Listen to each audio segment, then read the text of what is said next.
Hello and welcome to Lemon Studios, where we talk anything and everything entertainment. I'm of course the Lemon himself, Zeke Lemon, and we are continuing our Doctor Strange-esque marathon, hyping up for the Multiverse of Madness, talking about what if, and particularly episodes 1, 4, 5, and 9, the grand finale.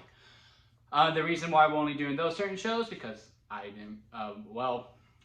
We know Captain Carter's in it. She's in a snippet TV spot. We know the evil Doctor Strange in it. He's in every trailer. We know the zombies show up because he has a quick view in it too. And I just figured if Zombie Strange is in it, all the zombies are going to be in it. Then of course the finale because the evil Strange is in it. Now, one of my thoughts overall on What If, it was alright. I do think out of all the Marvel shows thus far, reserving until Moon Knight comes out tonight, if Moon Knight sticks a landing, this will have a better ending, of course. But What If does have the best season finale out of all the Marvel shows so far. WandaVision is still my favorite. And yes, we are going to do a review on WandaVision. I started rewatching it yesterday just, for my own, to hype it up because I wasn't expecting to finish it. And I'm already on episode 5. I only got 4 left. It's like, I could finish it and get a video out tomorrow before the premiere. So, WandaVision will be coming out tomorrow. But back to What If. But yeah, the show's fine. I just wasn't a huge fan of like the whole episodic thing. Like I appreciated it more when they all came together at the end, but it was the only Marvel show that I didn't care to get up early for to make sure to watch to avoid spoilers on. It was a show that I was fine with coming home from work. If I saw it on Twitter, it was all right, and then I went home and I watched the episode. I don't hate What If. I like What If. Just didn't really cater to me because those weren't my people overall, but it was interesting to see some other things. But anyway, let's get into the reviews of the episode. Starting off with episode 1, the Captain Carter episode. To me, it's the weakest episode out of all 9. And if you start off weak, all you can do is go up. It's not a bad episode. It's not a bad episode. It's just out of all of the 9 that there was there, they didn't full on embrace the differences that it could have been, because the Captain Carter episode was basically Captain America, the first Avenger, but Captain Carter taking the serum. That's all it was. And the person she was close to was Steve. So of course, instead of Bucky vanishing at the train, it was Steve. And then of course, instead of Steve sacrificing himself, it was Captain Carter. So on and so forth. Red Skull was still the villain.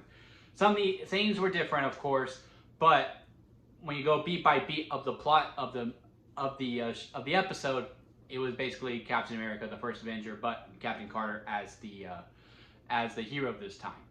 I like the themes that explores 1940s of a woman being the main soldier, like having a super soldier and all that stuff, and exploring those themes. I really enjoyed that.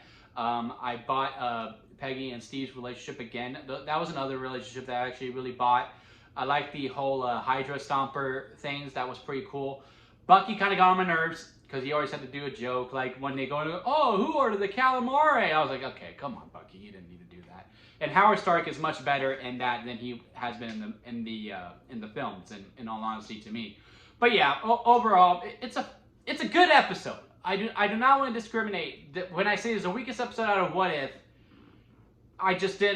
they just didn't go full bonkers with it as they did with the others. Okay? Now moving on from episode 4 to episode 4, which is, to me, hands down, the best episode of the whole entire series, thus far anyway, is the Doctor Strange If He Lost His Heart. That was just so poetic and beautiful, like borderline Shakespearean to me, of just, going through the time loops, trying to save, I can never remember the character's name. It's the one that's played by crap. Now I can't remember the actress's name, but the girl who played Regina George. I can't remember her name to save my life, but she's a phenomenal actress.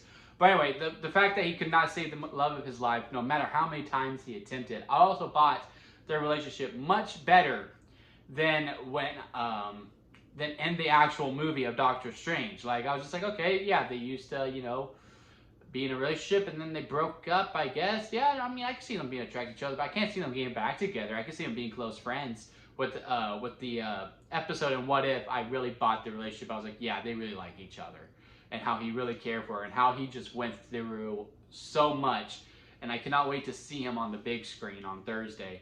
And just seeing all those visuals coming out and doing the octopus tentacles and all that stuff. I really hope we get to see full-on evil Strange. Well, I guess he's not really evil after episode 9, but the darker Strange, I am really, really curious to see how that plays out. But yeah, I mean, honestly, if I was to break down, like this isn't just one of the best episodes of Marvel in animation form. This is like one of the best episodes, period. Like, I think out of like every episode of Marvel Studios, no, because episode 5 of Moon Knight is pretty up there. It's probably episode 5 of Moon Knight and then this episode, honestly, if I broke down every episode of Marvel Studios. It's up there. Like, I really, really love this episode. I sometimes watch this episode just freely, but, you know, that just goes to show how much I just can't really remember the names of the characters. It is really late. I did watch 4 episodes at the same time. Cut me some slack, damn it. But yeah, I sometimes just watch this just to watch again because I'm just in love with it. I really do love this episode quite a bit. Now, moving on from episode 4 to episode 5, the zombie episode. That I have so much mixed feelings because this is one where Spider-Man was the main focus. He was the main character along with Hope, who was the Wasp. And Spider-Man's my guy. The episode just kind of fell flat. I don't know. It was cool. It was cool seeing them as zombies. I wanted to see more of zombie Wanda. I got a little more of it in the finale, but not as much as I wanted. I actually hope zombie Wanda shows up, and I think a lot more of the zombies are appearing in this in Multiverse of Madness, because like if Zombie Strange got out, who else got out? You know what I mean? And you know it. It's just one of those types of things where like it was just like so bleak. You know what I mean? Like it really did feel like a zombie movie. It truly did, and I appreciate on that aspect. But it also tried to blend in with that Marvel humor, and it just didn't mesh well to me. Like it was just like, all right, Marvel, go one way. Either go serious most of the time with humor sprinkled in, or you do your normal Marvel shtick. And I think they were trying to do both, and it just didn't blend well whatsoever. I like the twist that Vision was actually evil, like it was for love and all that stuff. I don't think he was necessarily evil. And very, very cool ending of zombie Thanos with the gauntlet. I kind of hope we see him in Multiverse of Madness because I was just so left open. But yeah, I mean, it is the bottom tier of the 4 that we're looking at. The second best episode, though, was the finale. I kind of, you know, this is kind of me just saying, oh, I hope we see this person. Out of the episodes of What If, this is how, overall, out of all 9, this is how I rank it. It's the Doctor Strange episodes at the top. Second was the Star-Lord episode where T'Challa became Star-Lord. Really love that episode. And then the finale is number 3 with one where just Ultron wins, being 4th. Very, very, very, very good. Very, very strong. I really hope we see the Ultron. I know he lost and now it's Zoloft and all that stuff. I get it. I understand. Trust me. But just change it. Make it Ultron. Make it Ultron. I want to see that suit in live action with the Infinity Stones and all that stuff. I just want to see it. Just selfishly, I want to see that. And just how that whole team blended together very well. And with Strange coming full circle, knowing he's lost everything. Now he has this second leave, and he's learning to accept, all right, yeah, I need to watch these guys. A good arc from episode 4 to episode 9 to show how far he's come. It does look like he's going to be in the middle. That's why I'm kind of hoping we see the Ultron. I think there's hope for the Ultron that wins overall to show up in Multiverse of Madness, because the things just got out of hand. Like, that seemed like he was in the middle of being evil and good kind of thing.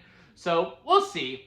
But yeah, those are my thoughts on the 4 episodes that are leading up to Doctor Strange. Tomorrow we'll be revisiting WandaVision. I do got a lot of thoughts on those as I finish up on that rewatch. Sorry that this was a little over the place. I did watch these like back to back to back to back, so my thoughts are kind of everywhere. But hey, if you like this video, give it a thumbs up and comment below and let me know your thoughts on What If as a whole and these episodes that we specifically talked about. If you like me, considering hit that subscribe button as I am trying to grow into my YouTube career. And that'll be it for me, guys, and I'll see you here next time at Lemon Studios.